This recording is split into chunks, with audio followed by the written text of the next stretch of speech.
วันที่18ตุลาคม2025ที่ศูนย์พัฒนาสีมือแรงงานแขวงอัตตปือ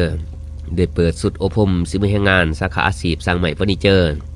ภายใต้โครงการพัฒนาสีมือแรงงานให้กลุ่มเป้าหมายที่มาจากผู้อยู่นอกกำลังแรงงานและผู้ว่างงานเข้าสู่ตลาดแรงงานตามแขนงเศรษฐกิจปี2025โดยการเป็นประธานของฐานสุขเสมอแสนกัญญาห้องหัวหน้าแผนกแรงงานและสวัสดิการสังคมแขวงอัตตปือมีฐานคอนศรีมหาวงศ์ห้องหัวหน้าสถาบันพัฒนาฝีมือแรงงานกระทรวงแรงงานและสวัสดิการสังคมมีแขนงการที่เกี่ยวข้องของแขวงเมืองพร้อมด้วยวิทยากรและสำนักงานเขาร่วมฐานสุขเสมอแสนกัญญาห้องหัวหน้าแผนกแรงงานและสวัสดิการสังคมแขวงได้กล่าวเปิดสุดอบรมว่าการทดสอบฝีมือแรงงานเป็นองค์ประกอบหนึ่งของการพัฒนาฝีมือแรงงานให้กลุ่มเป้าหมายที่มาจากผู้อยู่นอกกำลังแรงงานและผู้ว่างแรงงานเข้าสู่ตลาดแรงงาน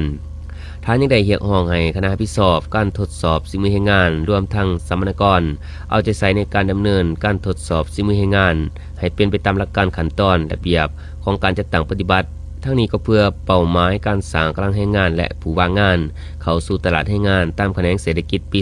2025ให้บรรลุแผนพัฒนาแรงงานและแผนพัฒนาเศรษฐกิจสังคมของแขวง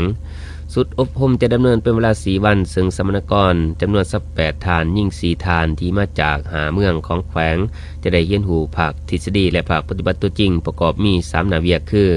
การแต่งแบบและศึกษาแบบการกักเก็บเครื่องมือวัสดุอุปกรณ์และการสร้างโต๊ะแบบผสมบูรณ์